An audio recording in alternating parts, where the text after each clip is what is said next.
Hoje a gente finalmente entra no assunto que dá nome à disciplina, que são circuitos. Na aula de hoje a gente vai olhar para uma aproximação do que são os circuitos de verdade. A gente vai trabalhar com chaves como interruptor de luz. E no semestre que vem, em projetos, aí sim a gente vai ver os detalhes de como essas chaves são construídas, de como elas funcionam e algumas das limitações dessas chaves. Elas são ligeiramente diferentes daquelas chaves feitas de cobre e plástico que a gente tem grudado nas paredes. Bom, então, os nossos circuitos com chaves.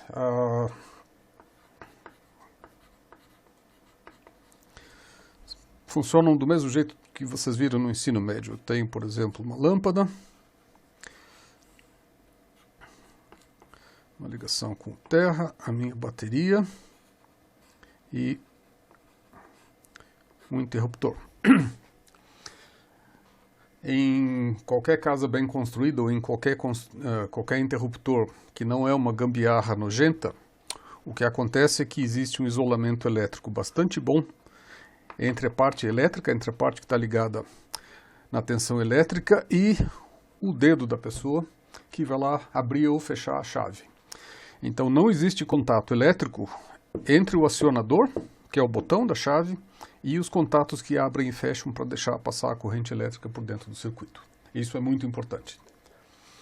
Então, para a gente, os nossos circuitos têm esse jeitão daqui, eles são um pouquinho diferentes.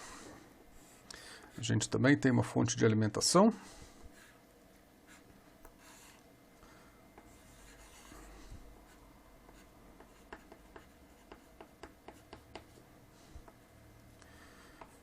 Uma ligação por terra de verdade.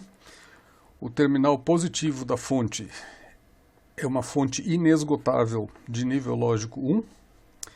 O terminal negativo da fonte é uma fonte inesgotável de zeros. E essa fonte de uns alimenta o nosso circuito, essa fonte de zeros também alimenta o nosso circuito. Na maior parte das vezes, a gente não desenha a parte elétrica. Frequentemente, a gente não desenha a parte elétrica porque ela fica subentendida. Mas numa aula como a de hoje, sim, a gente vai desenhar a parte elétrica porque é parte importante da compreensão do que vai acontecer. E eu insisto porque é muito importante, não existe contato elétrico entre o acionador e a chave propriamente dita. Isso é uma condição importante para que os circuitos funcionem bem.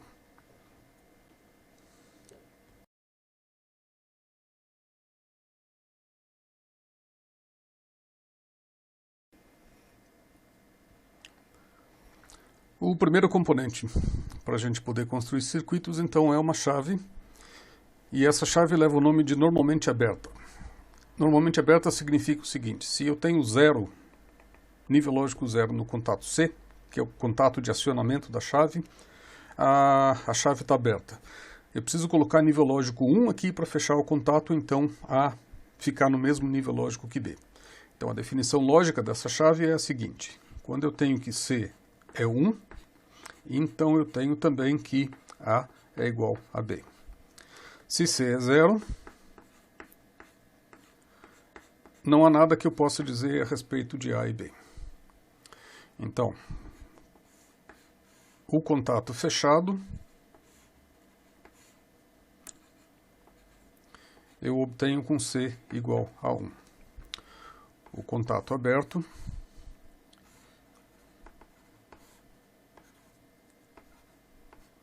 eu obtenho com C igual a 0. E essa chave é chamada de normalmente aberta. No semestre que vem a gente vai ver que isso aqui chama de transistor do tipo N, mas isso é assunto para o semestre que vem.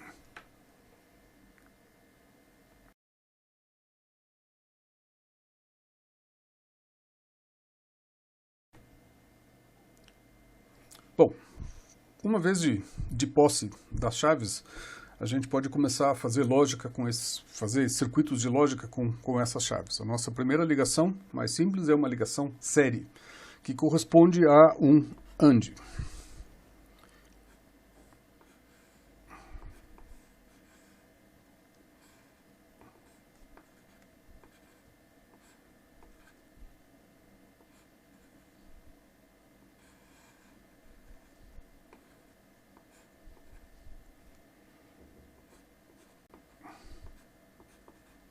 Os terminais de controle agora eu chamo de J e K. Eu tenho o terminal A, interliga os dois terminais das duas chaves, eu chamo essa variável de B e a última variável de C. Eu só posso dizer alguma coisa a respeito de A e C se eu tenho que ambos, o J e o K, ao mesmo tempo os dois são 1. A gente expressa isso dizendo que se J é igual a 1 e se K é igual a 1, então eu sei que A é igual a B. Se qualquer um desses dois não for 1, perdão, não se pode dizer nada a respeito de A e de C. Eu preciso que os dois ao mesmo tempo sejam 1, para que então eu tenha uma ligação completa, um circuito fechado completo de A até C.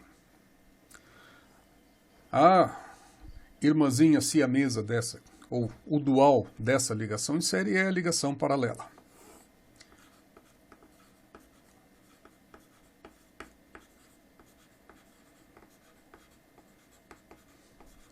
E aqui dual tem uma conotação muito parecida com aquela do princípio da dualidade. Existem situações que a gente vai estudar no semestre que vem, em que quando você faz trocas de ligações série por paralelo e paralelo por série, você está fazendo a mesma coisa que faz quando aplica o princípio da dualidade. Então, numa ligação paralela eu tenho que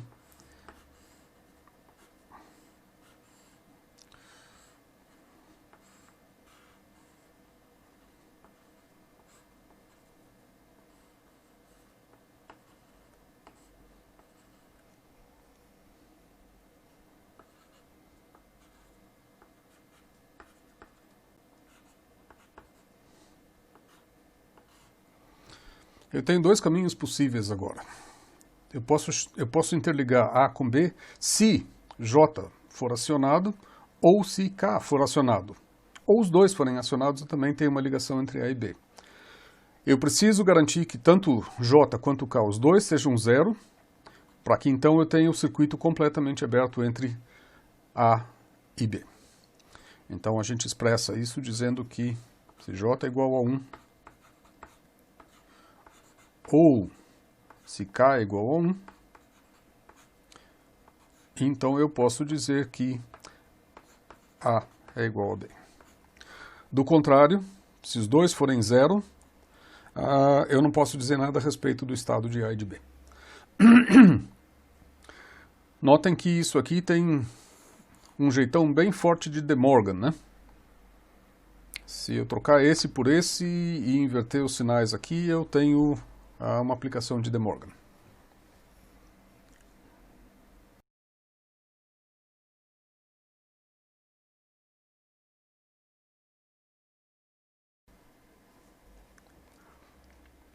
Eu falei há pouco da aplicação do De Morgan, e o que nos falta para poder de verdade aplicar o De Morgan é a chave normalmente fechada. A chave normalmente fechada tem o mesmo jeitão da chave normalmente aberta, exceto que a gente marca o terminal de controle com uma negação. Em diagramas de circuitos, essa bola aqui na frente ou atrás de um sinal significa negação. Então,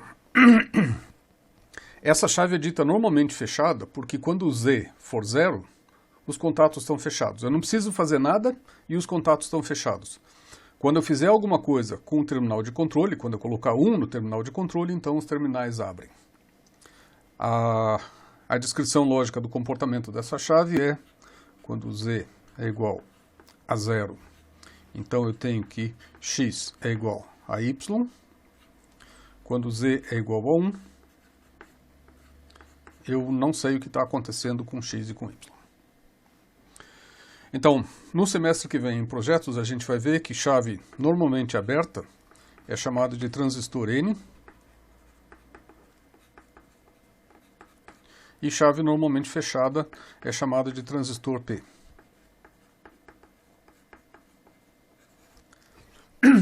E a gente usa essas duas, porque essas duas ocorrem naturalmente na tecnologia CMOS,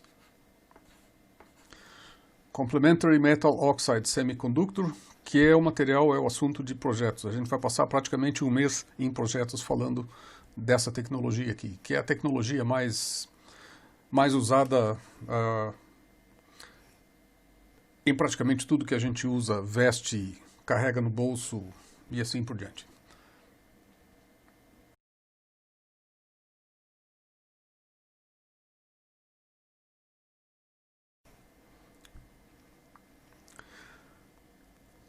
Para além de um pedaço de fio, o inversor é o circuito mais simples e um dos mais úteis que existem. Como que a gente constrói um inversor? Bom, o símbolo do inversor é esse daqui. Eu tenho o triangulinho, que é um amplificador, seguido de uma negação. Então esse circuito, essa porta lógica, é uma porta que amplifica e complementa ao mesmo tempo. Então vamos lá. No nosso universo, a gente tem a fonte de alimentação.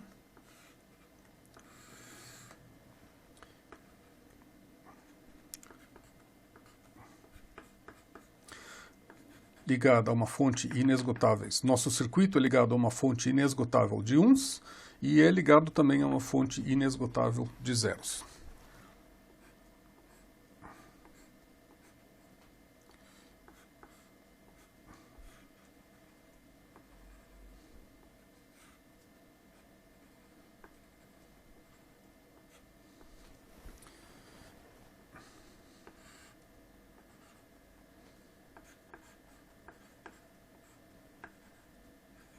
Então, o nosso circuito tem uma entrada e uma saída.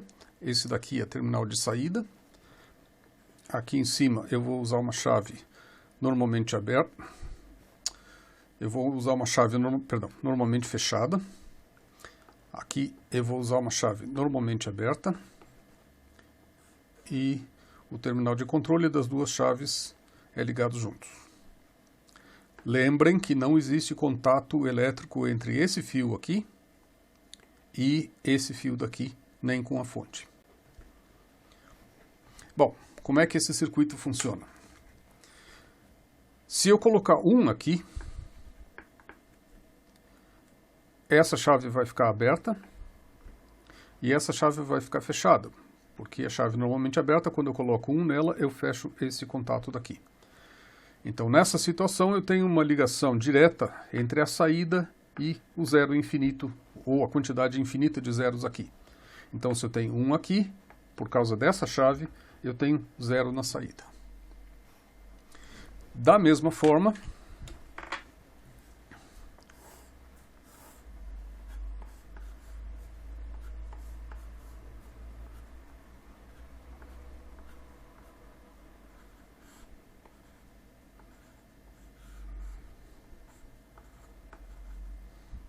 fonte infinita de uns, fonte infinita de zeros. Se eu tiver zero na entrada, essa chave aqui vai ficar aberta, mas essa chave aqui, por causa da negação na entrada, vai ficar fechada. Se eu tenho zero na saída, por esse caminho daqui, se eu tenho zero na entrada, por esse caminho daqui eu tenho 1 na saída, que é o que se deseja do inversor. De novo, do ponto de vista da simbologia, um triângulo significa um amplificador, ou um buffer. É uma coisa que reforça o sinal. Como num amplificador de música, você põe um sinal fraquinho na entrada, sai um sinal fortão do outro lado. O inversor, eu simplesmente coloco uma negação na saída do buffer. Isso aqui agora é um amplificador que inverte. Nada me impede de desenhar esse amplificador que inverte com a bola na entrada. Ou com a bola na entrada. Primeiro eu inverto, depois eu amplifico, ou primeiro eu amplifico, depois eu inverto, dá na mesma. Tá? A gente já vai ver por que isso aqui é útil também, como forma de desenhar os circuitos.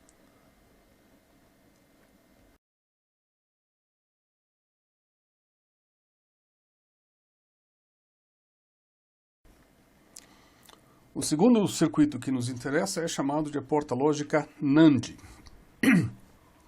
NAND significa not AND, é o complemento do AND. Então, a função AND é essa daqui, o AND de A com B, 0, 0 dá 0, 0, 1 dá 0, 1 e 0 dá 0, 1 e 1 dá 1. O complemento do AND, que é o NAND, inverte todas as saídas da tabela. Então, onde aqui tem 1, eu tenho 0, onde aqui tem 0, eu tenho 1. Então, eu tenho as três primeiras linhas que resultam em 1 e a última linha que resulta em 0. E agora aqui vem o truque das ligações série e paralelo que a gente viu antes. Vejam o seguinte, para eu obter 0 na saída, para eu obter esse 0 na saída aqui, eu preciso que as duas entradas A e B, as duas sejam ambas 1. Então aqui eu tenho uma ligação série. E mais que isso, é uma ligação série que puxa a saída para 0. Aqui em cima, eu tenho um circuito que puxa a saída para 1. Que por acaso é o OR, é a disjunção das entradas negadas. Sempre que eu tiver um 0 na entrada, ou eu tiver 2 zeros na entrada, a saída vai para 1. Se isso aqui é uma disjunção, então aqui eu tenho uma ligação paralela. Bom, como é que a gente projeta o nosso circuito então? Fonte interminável de 1s, fonte interminável de zeros. Então eu preciso de uma ligação paralela que puxe para 1. E mais do que isso, o acionamento dessa ligação paralela tem que ser com 0. Então isso aqui é uma chave normalmente fechada. É um paralelo de chaves normalmente fechadas.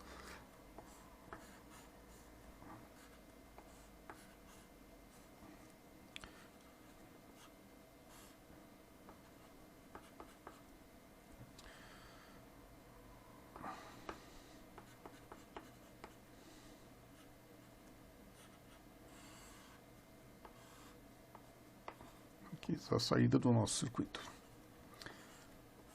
Chave normalmente fechada tem negação na entrada. Negação na entrada. Então aqui vai terminal A, aqui vai terminal B. Que é essa parte do circuito corresponde a esse circuito daqui. Eu tenho uma ligação paralela que é ativada quando as entradas são 0. Por isso a negação aqui. Bom, a parte que falta agora é uma ligação série com circuitos com contatos que são ativados em 1. Portanto, são chaves normalmente abertas e é uma ligação série.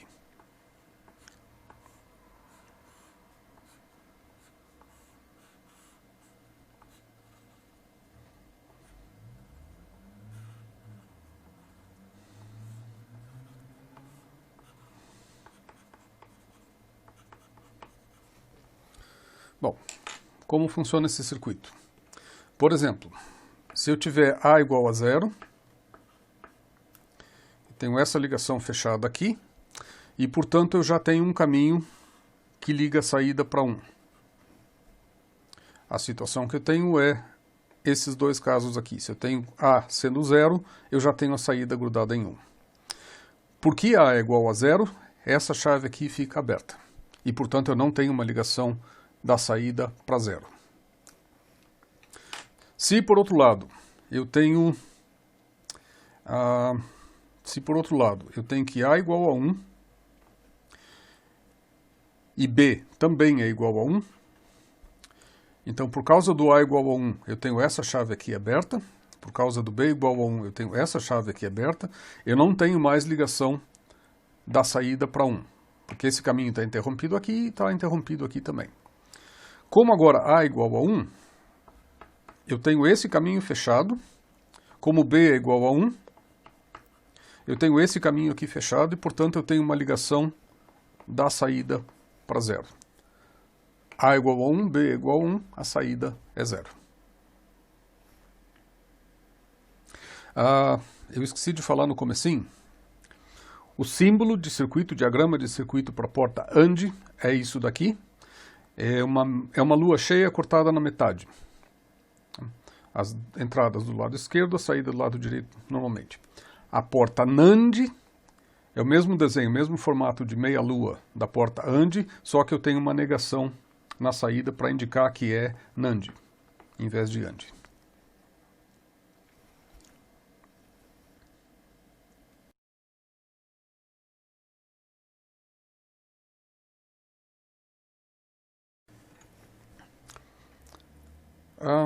A nossa terceira porta lógica é a porta NOR, N-OR, Not OR. E da mesma forma como a gente viu para a porta NAND, no caso da disjunção, a gente tem que A ou B é 0, quer dizer, se A é 0, B é 0 ou dos dois é 0. Se qualquer um dos dois, dentre A ou B, for 1, o OR dos dois é 1. No caso do NOR, a última coluna é complementada. Quando os dois A e B são 0, eu tenho 1 na saída. Quando qualquer um dentre A e B for 1, eu tenho 0 na saída. Bom, aqui a gente pode usar o mesmo truque que a gente usou para a porta NAND. Quando eu tenho os dois A e B em 0, simultaneamente, a saída é 1. Se eu tenho os dois simultaneamente, aqui eu tenho uma série. E aqui eu tenho um paralelo, porque qualquer uma das duas entradas que seja 1, vai puxar a saída para 0. Aqui eu tenho um paralelo que puxa para 0. E aqui eu tenho uma série que puxa para 1. Fonte infinita de 1s. Fonte infinita de zeros. A gente pode começar por cima. Se os controles, os acionadores da chave são ativos em zeros, isso aqui normalmente é uma chave, tem que ser uma chave normalmente fechada. E é uma série delas.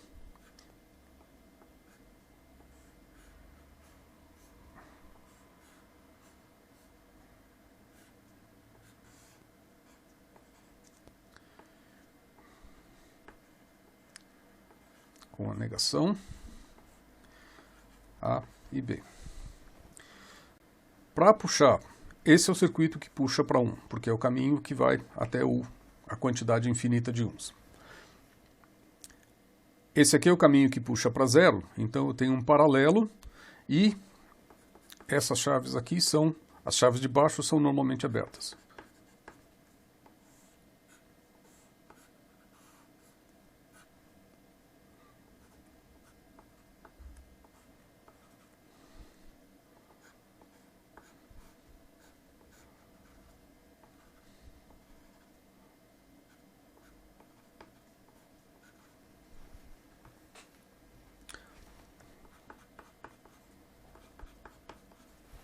Então, esse é o circuito da porta NOR. Por exemplo, se eu tenho que A é igual a 1, que seriam esses dois casos aqui, a saída tem que ir para 0. Então, se eu tiver A igual a 1 aqui, eu fecho esse contato e eu estabeleço um caminho até 0 por aqui. A igual a 1, a saída é 0. A é 1, a saída é 0. Se B for 1 também, esse caso daqui ou esse caso daqui, por mais forte razão, a saída vai ser 0, porque eu tenho duas ligações para 0. Se ao contrário, eu tiver que A é 0, e eu tiver também que B é 0, então esse caminho aqui fica aberto, esse caminho daqui fica aberto, e eu não tenho mais uma ligação para 0. Se eu tenho que A é igual a 0, essa chave aqui fecha. Se eu tenho que B também é 0, essa chave aqui fecha também, e aí eu estabeleço um caminho para 1, que é essa primeira linha da tabela aqui. Os dois são 0, a saída tem que ir para 1.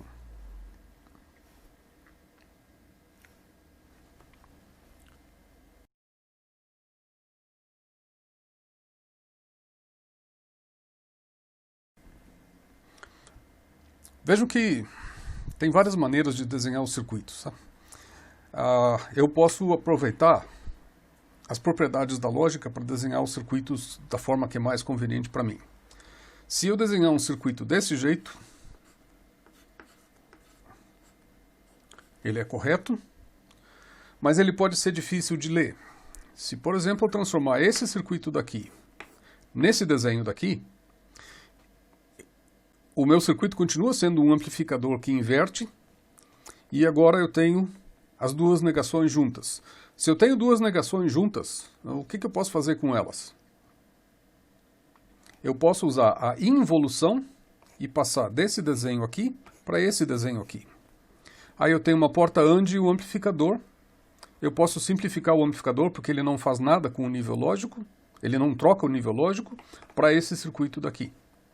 Então eu posso passar desse circuito aqui, que é mais complicado de entender, para esse circuito daqui, aplicando as transformações lógicas que a gente conhece.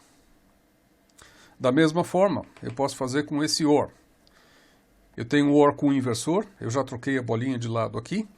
A involução nos diz que eu posso chegar a isso daqui.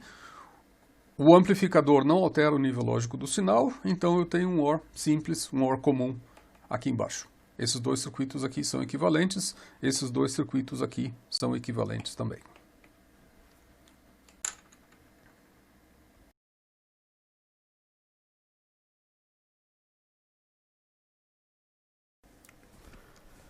A gente finalmente tem condições agora de implementar um circuito que serve para alguma coisa.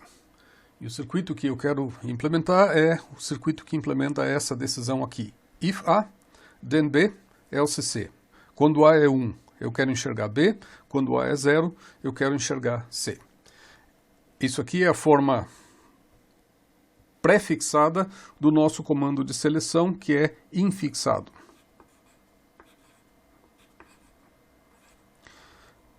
Quando A é verdade, quando A é 1, eu quero B. Quando A é 0, eu quero C.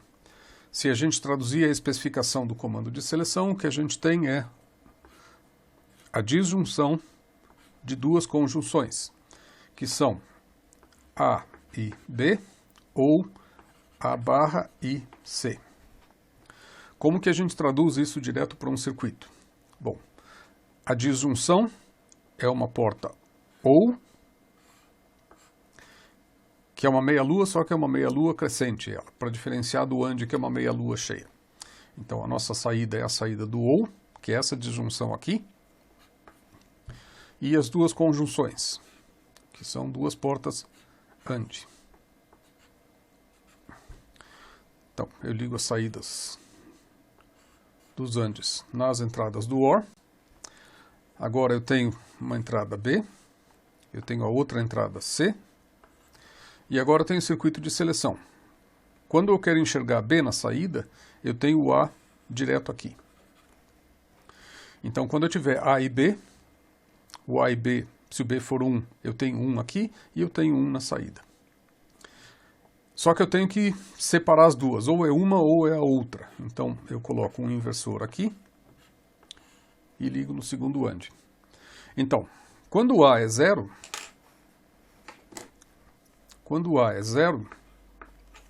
zero nesse AND aqui mata o resultado e necessariamente eu tenho 0 aqui. Quando A é 0, aqui eu tenho 1, então vai passar por aqui o que eu tiver em C. E vai passar na saída o que eu tiver em C, que é o desejado. Quando A é 0, eu quero enxergar para C. Se por outro lado A for 1, se eu tiver 1 aqui, eu tenho 0 aqui, e aqui eu vou ter necessariamente 0 porque esse cara está morto. Como eu tenho 1 aqui, eu tenho 1 nessa porta do AND, aqui eu vou ter B. E, portanto, na saída, eu tenho 0 desse lado, B desse lado, a saída vai ser B. Como vocês já devem ter visto em Pascal, esse comando de seleção é super importante, e em circuitos ele ganha um nome próprio de tão importante que é um multiplexador.